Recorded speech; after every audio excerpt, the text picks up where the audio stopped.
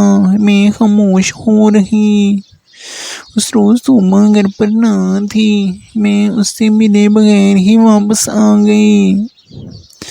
دوسرے دن اس کی بھابھی نے ایک خط لا کر دیا۔ میں سمجھی توبہ کا ہوگا۔ چونکہ ملاقات نہ ہو سکی تھی اس لیے خط لکھ دیا ہوگا۔ خط دیکھا تو سکتے میں آ گئی۔ یہ خط توبہ کا نہیں، اس کے بھائی ساحل کا تھا۔ لکھا تھا، برا نہ مانو تو ایک بات عرض کرنا چاہوں گا۔ میں بہت عرصے تک سے تمہیں پسند کرتا ہوں۔ میں شریف اور عزت دار آدمی ہوں۔ اگر تم اقرار کر لو تو اپنی امی کو تمہارے گھر پیام کے لیے میں بھیج دوں۔ مجھے بہت غصہ آیا۔ اسی وقت خط کو پھاڑ کر پھینک دیا اور سوچنے لگی کہ یہ لوگ کس قدر ڈھیٹ ہیں۔ میں اپنے منگیتر کے سوا اور کسی کا تصور بھی نہیں کر سکتی۔ میں نے ان کی پانجی کے سامنے زاہد کو بہت برا بھلا کہا اور توبہ سے قطع تعلق کر لیا۔ کئی دن گزر گئے۔ آخر ایک دن اس کی امی آگئی۔ باجی ان سے اخلاق سے ملی، عزت سے بٹھایا، چائے پلائی، باتوں باتوں میں بیٹے کی تعریفیں کرنے لگی اور اشاروں کنایوں میں رشتہ مانگا۔ باجی نے صاف کہہ دیا کہ اس کی میرے دیور کے ساتھ منگنی ہو چکی ہے، اب کہیں اور رشتے کا سوال ہی پیدا نہیں ہوتا۔ اس روز باجی ہمارے گھر ٹھہری ہوئی تھی۔ توبہ کی امی نے بہت ضد کی۔ آخرکار ان کو مایوس لوٹنا پڑا۔ چند دن گزرے ہوں گے کہ زاہد شرجیل بھائی جان کی دکان پر آیا اور ان سے کہا کہ آپ سے ضروری بات کرنا ہے۔ وہ زاہد سے بخوبی واقف تھے، لہذا دکان بند کی اور اس کو قریبی کیفے لے گیا، چائے منگوائی اور پوچھا آپ نے کیوں زحمت کی، فرمائیے، میں سیدھے سادے طریقے سے مدعا بیان کر دیتا ہوں۔ میں آپ کی بہن سے رشتہ چاہتا ہوں۔ چونکہ آپ کی والدہ حیات نہیں ہیں اور آپ ہی گھر کے سربراہ ہیں تو میں نے آپ سے براہ راست بات کرنا مناسب سمجھا۔ برا مت مانیے گا، یہاں لڑکیاں ہوں تو رشتے بھی آتے ہیں۔ میری بہن کی منگنی ہو چکی ہے اور جلد شادی ہونے والی ہے، اس لیے رشتے کا سوال ہی پیدا نہیں ہوتا۔ آپ کی امی بھی یہی مدعا بیان کرنے آئی تھیں اور میری بہن ان کو بھی یہ بتا چکی ہیں۔ آپ نے خواہ مخواہ دوبارہ زحمت کی۔ آپ کو ایسا نہیں کرنا چاہیے۔ اب آئندہ ہمیں پریشان نہ کیجیے گا۔ بھیا کا روکھا اور سیخ جواب سن کر زاہد آپے سے باہر ہو گیا اور دھمکی آمیز لہجے میں کہا، دوبارہ تو آنا پڑے گا، آپ کو شاید سوچنے کے لیے وقت چاہیے، سوچ کر رکھیے گا، میں 2 ہفتے بعد آؤں گا۔ میں آپ کی بہن کو پسند کرتا ہوں اور اس کا خیال دل سے نہیں نکال سکتا، ورنہ میری زندگی برباد ہو جائے گی۔ زاہد کی ہٹ درمی پر بھائی کو بہت غصہ آیا۔ وہ خود پر قابو نہ رکھ سکے اور آگے بڑھ کر اس کے منہ پر تھپڑ جاڑ دیا۔ اس پر وہ بولا، اب یاد رکھنا، میں اس بے عزتی کا ضرور بدلا لوں گا۔ بھائی نے گھر آ کر ساری بات ہمیں بتائی۔ باجی اور میں خوش ہو گئے کہ اچھا ہوا انہوں نے زاہد کو سزا دی، وہ تو پنجے جھاڑ کر ہمارے پیچھے پڑ گئے تھے۔ کچھ دنوں بعد میری شادی ہو گئی اور میں بیاہ کر اپنے سسرال چلی آئی۔ یہ میرے شوہر مجھ کو بہت چاہتے تھے اور میں ان کو پا کر خوش تھی۔ ہمارے دن سکون سے گزر رہے تھے۔ ابھی محض 5 ماہ کا عرصہ ہوا تھا کہ ایک روز سجاد کی دکان پر ایک خط آیا جس میں ان کو برے الفاظ سے نوازا گیا تھا اور میرے نام سے لکھا تھا کہ میری محبوبہ کو چھوڑ دو ورنہ تم کو کہیں کا نہ چھوڑوں گا۔ یہ بھی لکھا تھا تمہاری بیوی شادی سے پہلے مجھے چاہتی تھی اور اب بھی ہم ایک دوسرے کے بغیر نہ رہ سکتے۔ سجاد کو مجھ پر بھروسہ تھا، تبھی کسی بدخواہ کی شرارت سمجھ کر خاتم مجھے نہ دکھایا اور پھاڑ دیا۔ وہ مجھے پریشان نہیں کرنا چاہتے تھے۔ کچھ دن گزرے تھے کہ ایک اور خط آ گیا۔ اس کے بعد تیسرا لکھا تھا کہ 2 ہفتے کے اندر اندر میری محبوبہ کو طلاق دے دو ورنہ میں اسے اغوا کر کے لے جاؤں گا اور تم کو پچھتانا پڑے گا۔ میری محبوبہ نے مجبوری کے تحت تم سے نکاح کیا ہے کیونکہ اس کا بے غیرت بھائی اس پر بری نیت رکھتا تھا۔ اب میرے شوہر کے لیے یہ بات ناقابل برداشت ہو گئی۔ وہ پریشان ہو گئی اور خط لے کر بھائی کے پاس چلے گئے۔ انہوں نے مجھ سے بھی پوچھا کہ کیا کبھی تمہارا اسی سے تعلق یا واسطہ رہا؟ کیا تمہاری مجھ سے شادی کسی مجبوری کے تحت زبردستی کی گئی ہے جبکہ تم نے اپنی بڑی بہن سے میرے لیے پسندیدگی کا اظہار کیا تھا؟ مجھے سمجھ بھی نہیں آ رہا کہ یہ سب کیا ہے اور یہ شخص کون ہے، کیا چاہتا ہے، تمہیں کیسے جانتا ہے، تم سے اس کا کیا واسطہ ہے۔ انہوں نے یہ کہہ کر مجھے خط دکھایا تھا۔ بولے ایسے کئی سے خط آئے اور میں نے پڑھ ڈالے کہ ان خرافات سے پریشان نہ ہو جو کیونکہ تم امید سے ہو میں تم کو ایسی حالت میں ڈسٹرب نہیں کرنا چاہتا تھا۔ اب تم ہی بتاؤ یہ ہے کون، میں کیا بتاتی۔ رونے لگی، کہا آپ مجھ پر یقین کریں میں بے تصور ہوں، یہ کسی کی سازش لگتی ہے۔ بولے میں چاہتا ہوں یہ ہے کون جو تم کو جانتا ہے اور بیٹھے بٹھائے اسے سازش سوچی ہے۔ کچھ تو یاد کرو، میں جان گئی تھی کہ سوائے توبہ کے بھائی کے اور کوئی نہیں ہو سکتا۔ میں نے ان کو بتایا مجھے لگتا ہے کہ یہ میری سہیلی توبہ کا بھائی ہو سکتا ہے۔ پھر میں نے ان کو تمام رام کہانی سنا دی۔ میں رو رہی تھی، میں سچی تھی اس لیے میری باتوں میں اثر تھا۔ انہوں نے کہا ٹھیک ہے میں تم کو بے قصور مانتا ہوں مگر اس سلسلے کو بند ہونا چاہیے۔ میں اس پریشانی کو کب تک جھیلوں گا؟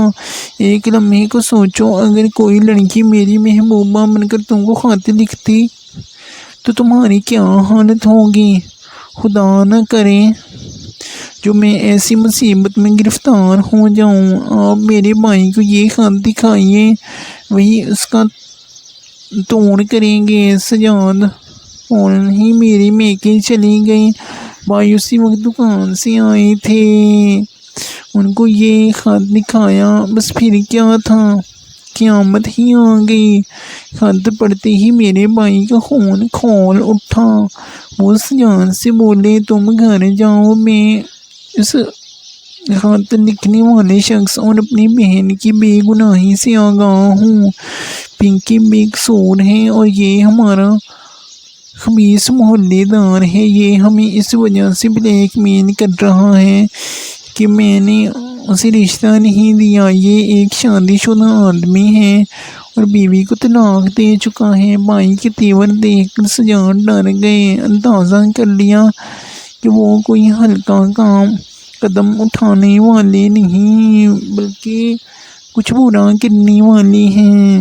تاہم وہ میری تحفظ کے خیال ایسے گھر آ گئی کہ میں گھر میں اکیلی تھی۔ 1 گھنٹہ گزرا تھا سجاد کو گھر آئے کہ بھابھی نے فون کیا، وہ رو پیٹ رہی تھی کہ غضب ہو گیا، خدا جانے سجاد کے ساتھ بھائی کو پکڑا گیا ہے کہ انہوں نے ریوالور نکالا اور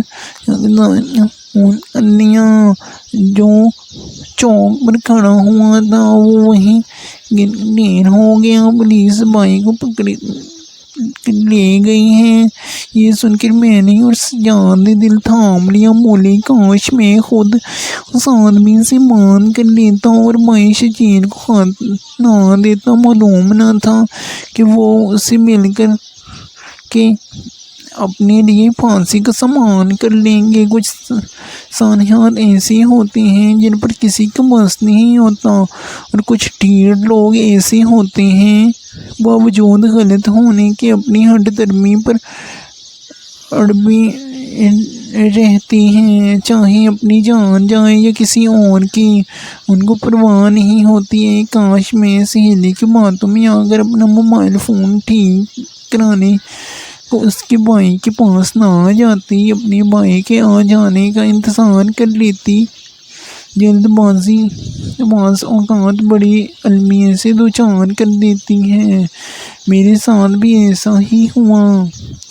آج میں تو اپنے گھر میں خوش اور آباد ہوں، لیکن میری بھابھی کا گھر اجڑ گیا ہے، ان کے 4 بچے یتیم ہو گئے ہیں کہ عینی گواہوں کی شہادت کے سبب بھائی جان کو پھانسی ہو گئی ہے۔